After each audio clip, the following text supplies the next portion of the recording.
Bom dia, segunda-feira, 6 de abril, estamos aqui mais uma vez de volta a essa experiência de partilhamento literário chamada Delito, Amor e Pandemia. Na verdade chama-se Livro ao Vivo e começa a quarta semana dessa escrita aqui de um livro que tem como pano de fundo a pandemia, para uma história de amor e de delito à la Bonnie e Clyde, que se passa aqui em Lisboa e é escrito, tem como pano de fundo a pandemia, o período da quarentena, é escrito durante a quarentena e utiliza aqui uma das ferramentas da quarentena, que é a live, né, que ninguém aguenta mais, mas enfim, começou, vai até o fim agora o projeto. Estamos no 5º capítulo e a partir da semana eu vou tentar achatar essa curva aqui do livro, porque para acabá-lo, né? A intenção era acabá-lo em meados de abril. Eu quero ver se termina até o fim de abril essa novela. E lembrando sempre que isso não é um curso de escrita criativa, nem é um curso de escrita de romance, é apenas uma experiência literária aqui, de partilha, para quem tem curiosidade de perceber como é que um livro é escrito, inclusive em ambientes normais. Vocês estão acompanhando aqui a trilha sonora que toca aqui, mas também tem a trilha sonora do Nick Júnior com Matias e Líbia, que anda aqui pela casa, porque é assim que a vida, e não é só durante a quarentena não, a vida nem sempre o escritor, ou quem pretende ser escritor, quem é escritor, quem começa uma carreira, tem todas as condições de estar escrevendo num quarto isolado. Às vezes tem que escrever realmente assim, com o mundo acontecendo, afinal é vida real, né? Ontem a transmissão foi feita no perfil, na minha página, e que às vezes eu intercalo, porque nem todo mundo que está um de um lado está do outro, e houve uma interrupção abrupta e eu não percebi. Por isso que eu voltei a usar o fone, porque assim eu percebo se por acaso cair a transmissão. E eu segui com o capítulo até quase ao fim, sem perceber um pouco que não havia ninguém acompanhando, né? Então estamos aqui chegando no final do 5º capítulo, terminando a invasão da casa do político de extrema direita. E eles encontraram na casa uns quadros que foram retirados da parede. E também encontraram, estamos no momento que a Ruiva, que é a grande entusiasta dessa invasão, né? Ela retira os livros da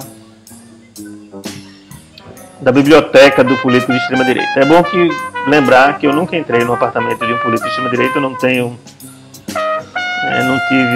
esse azar e não sei como é um apartamento de um político de extrema direita, não sei nem se há biblioteca, porque talvez se houvesse mais livros no apartamento de um político de extrema direita, ele não fosse de extrema direita, mas enfim. E é uma fantasia aqui do como tratam o livro. Por favor, se você já entrou, não tente me dizer que é diferente. Essa é a fantasia aqui do livro, né? Então, eles encontraram um cofre que o especialista do gangue, que é o Russo, não conseguiu abrir e sugeriu que explodisse. E isso vai de encontro contrário ao protocolo do gangue, que ou seja, eles estabeleceram um protocolo de ação para agir como vírus, invisível, né, e silencioso e eficiente. Mas aos poucos a atenção do que está a acontecer tem levado eles a quebrar alguns tipos de protocolo. Ok? E a gente acabou aqui com a Ruiva. Enquanto o Russo organizava os preparativos para explodir o cofre, a Ruiva mirou os livros nas estantes, porque o cofre está na biblioteca. E a Ruiva faz um comentário. A Ruiva, que é prostituta, diz: nazista, filho de uma puta, né? Rosnou sem disfarçar o asco, né? Até onde percebi, o tal político mantinha uma seleta. O capítulo é narrado em primeira pessoa pelo mágico, que é o carteirista e o batedor de carteira. Até onde percebi, o tal político mantinha uma seleta coleção de culta ideologia nazi-fascista, biografias, relatos históricos e tratados sociológicos, um rico acervo bibliográfico com rostos conhecidos e outros nem tanto assim, estampados nas capas do livro. A Ruiva derrubou os volumes das prateleiras, um a um, centenas deles, empilhando-os no tapete peça que cobriu o chão da biblioteca. Nazista, filho de uma puta, repetiu entre dentes cerrados. Eu falei baixinho aqui porque tem uma criança na sala. Não era estranho que a Ruiva utilizasse o filho daquilo de uma forma depreciativa. Certa vez o Russo contestou sobre ela, logo ela, né, que tinha a mesma profissão, né, falar desse jeito, e a Ruiva serenamente respondeu que havia uma diferença brutal entre ser uma e ser o filho de uma.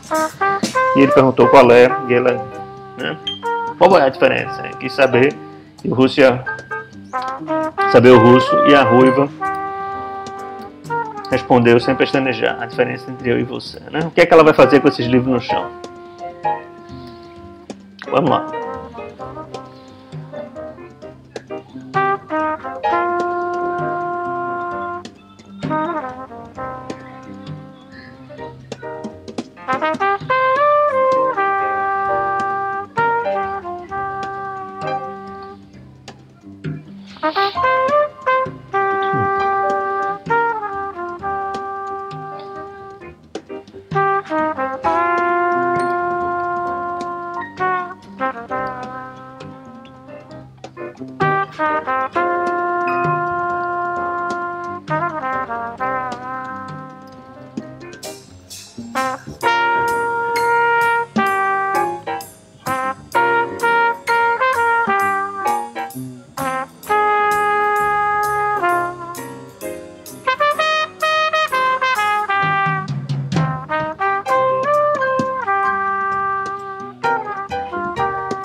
Essa cena não é fácil de escrever, por quê?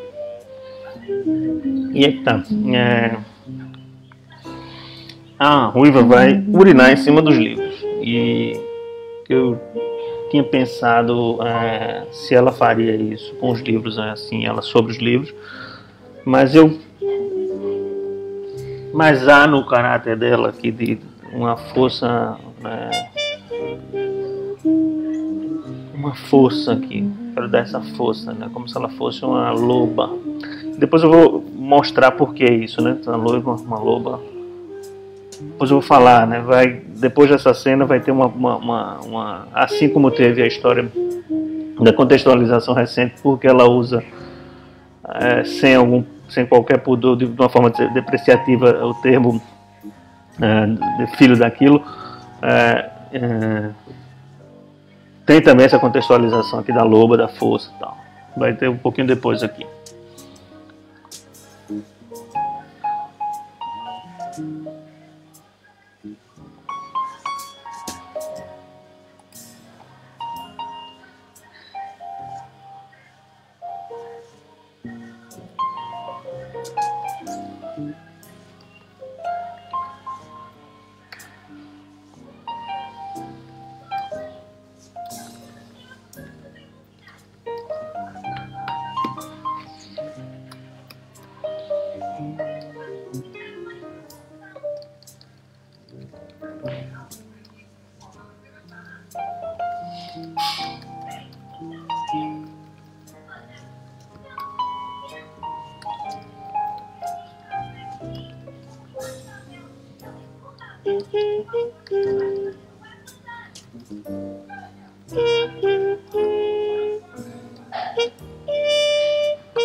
Hum.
Desculpe aí, às vezes esse pigarro.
história que alguém me contou, que eu li, essas histórias que a gente não sabe de onde surge, nem se é por acaso, se é verdade, na verdade.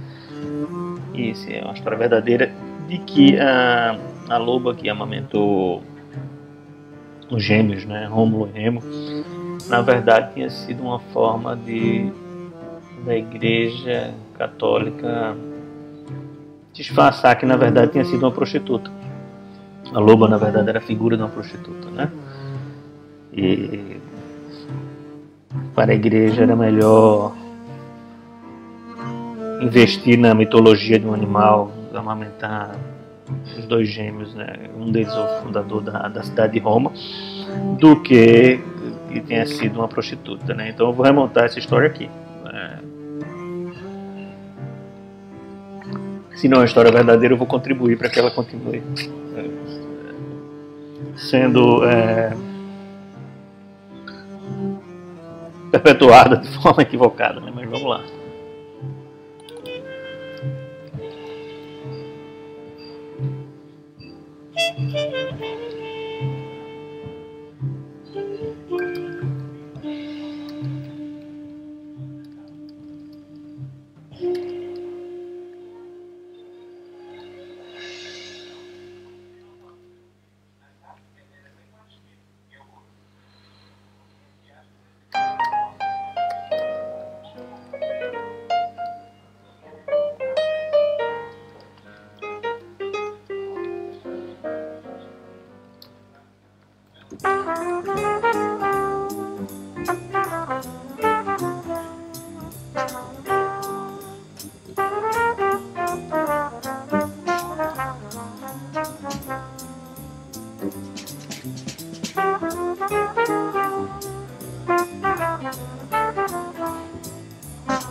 Vamos ver como ela explica isso aqui, né?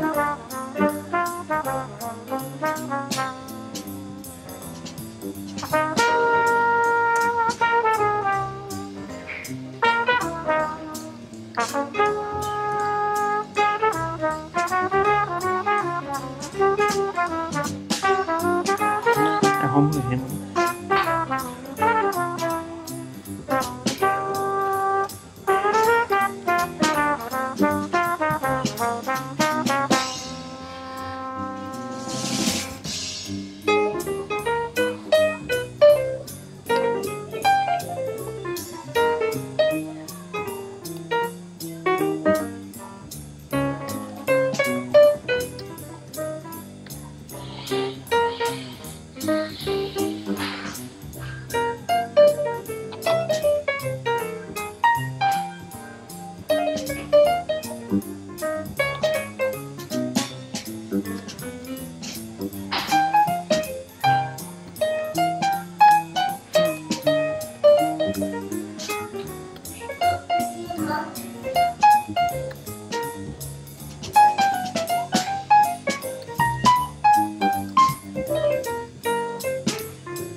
Transmutação. Transmutação.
Mete I mesmo.